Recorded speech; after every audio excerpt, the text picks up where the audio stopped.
অর্থমন্ত্রী বলছে 6 মাসের মধ্যে মূল্যস্ফীতি কমায় আনবেন।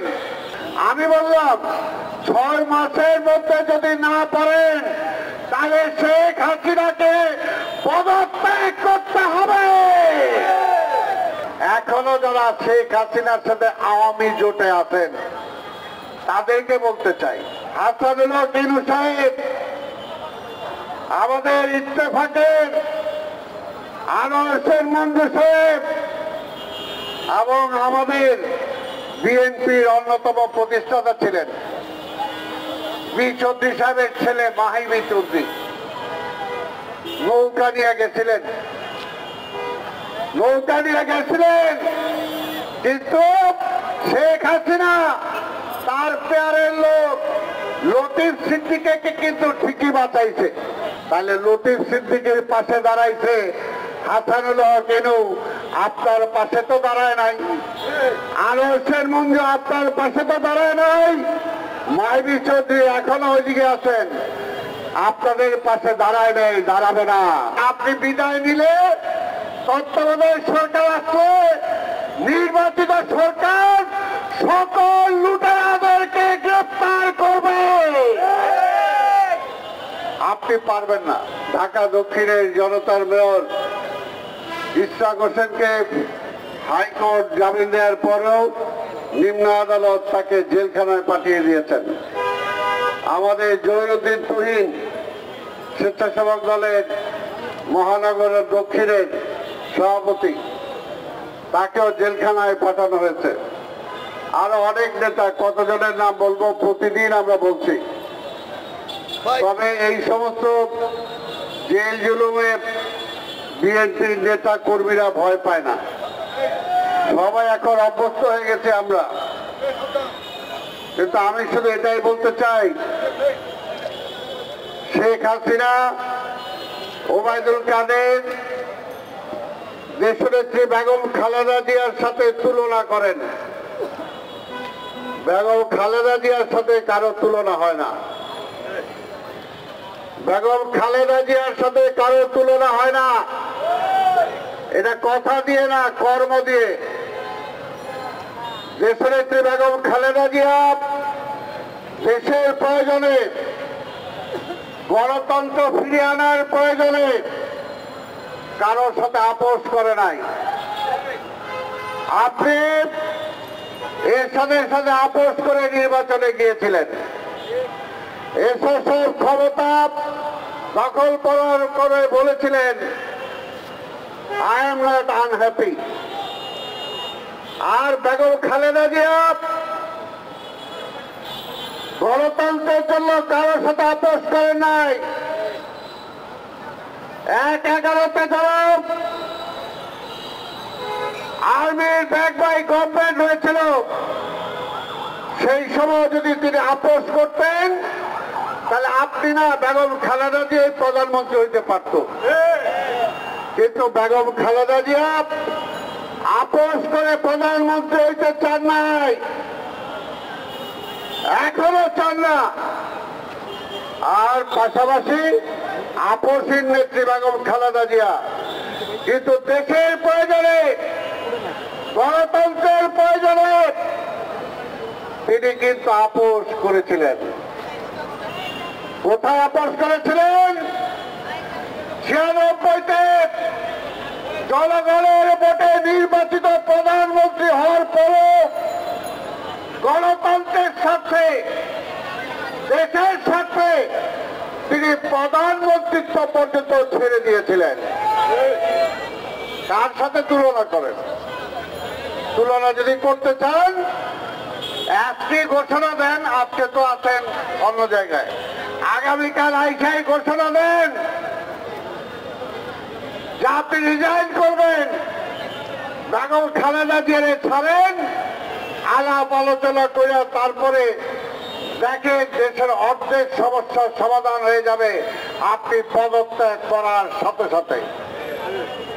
তারপরে তত্ত্বাবধায়ক সরকার আসলে নির্বাচন হবে।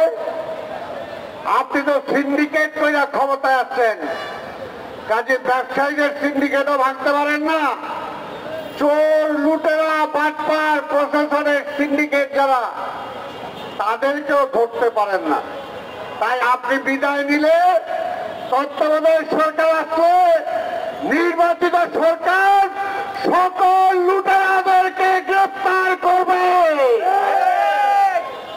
আপনি পারবেন না, আপনি পারবেন না, কারণ আপনি তো তাদের, আপনি বলেন এক কথা করেন আরেক কথা। আপনি সিন্ডিকেট খুঁজে পান না, সিন্ডিকেট খুঁজে পান না। লুটেরাদের অবস্থা আজকে সারা দেশ আজকে লুইটা পিটা খাইতেছেন। বাংলাদেশ ব্যাংকের সাংবাদিকদের যেতে দেন না। আমি আজকে সাংবাদিকদের মাধ্যমে প্রশ্ন রাখতে চাই, আপনাদের একদিক দিয়ে ধন্যবাদ দেই যে সেদিন বাংলাদেশ ব্যাংকের গভর্নরের বক্তব্য আপনারা শুনতে চান নাই, কিন্তু আমি আপনাদের এই প্রশ্ন করতে চাই, বাংলাদেশের ব্যাংকের গভর্নর কি সরকারের চেয়ে বেশি শক্তিশালী? কাজেই এইখানে হাসিনা যে নির্দেশ দেয় সেই নির্দেশ অনুযায়ী এই ব্যাংকের লোকও পালন করে। সহমত বন্ধুরা, আমি আরেকটা ওইদিনও বলেছি, আজকে আবার বলতে চাই, অর্থমন্ত্রী বলছে 6 মাসের মধ্যে তিনি কি করবেন, মূল্যস্ফীতি কমায় আনবেন, জনগণের চাহিদা অনুযায়ী জিনিসপত্র জনগণ পাবে। আজকে আপনাদের মাধ্যমে প্রশ্ন করতে চাই, দল তো বলে আগামীকালকেই ছাড়েন, আমি বললাম 6 মাসের মধ্যে যদি না পারেন তাহলে শেখ হাসিনাকে পদত্যাগ করতে হবে। আজকে এখানে যুবক ভাইরা আছেন, সাবেক ছাত্র নেতারা, বেকারদের কর্মসংস্থানের কোন নির্দেশনা কি এই বাজেটে আছে? নাই। নতুন ইন্ডাস্ট্রি হওয়ার কোনো সুযোগও নাই, কারণ ব্যাংকের টাকা সব সরকারি লয়ে যায়, আর নতুন ব্যবসায়ীরা কোথেকে সেই টাকা পাবে? তাই ভাইয়ের আমার, আজকে এইখানে যে সাবেক ছাত্র নেতাদের বলবো, আজকে দেশের যুবক যারা পাস করে বের হচ্ছে, এই দেশে চাকরি নাই, এই দেশে তাদের থাকার নিশ্চয়তা নাই, আজকে মেধা পাচার হয়ে যাচ্ছে বিদেশে। শিক্ষিত বেকার যুবকরা আজকে বিদেশে চলে যাচ্ছে, আমাদের ভবিষ্যতের কি অবস্থা হবে? তাই ভাইয়ের আমার, আমি আরেকটা কথা বলতে চাই, এখনো যারা শেখ হাসিনার সাথে আওয়ামী জোটে আছেন তাদেরকে বলতে চাই, হাসানুল হক ইনু সাহেব, আমাদের ইত্তেফাকের আনোয়ার মঞ্জু সাহেব এবং আমাদের বিএনপির অন্যতম প্রতিষ্ঠাতা ছিলেন বি চৌধুরী সাহেবের ছেলে মাহিবি চৌধুরী নৌকা নিয়ে গেছিলেন, কিন্তু শেখ হাসিনা তার পেয়ারের লোক লতিফ সিদ্দিকীকে কিন্তু ঠিকই বাঁচাইছে। লতিফ সিদ্দিকীর নৌকা ফুটে, লতিফ সিদ্দিকীরও কিন্তু ইলেকশন গেছিল গিয়া, জিতে আসতে পারত না। এমন লতিফ সিদ্দিকী পার্লামেন্টে দাঁড়ায় বলছেন যে সেই সময় যদি তার বোন, আজকের প্রধানমন্ত্রী যদি তার পাশে না দাঁড়াইতেন তাহলে সে পাস করতে পারত না।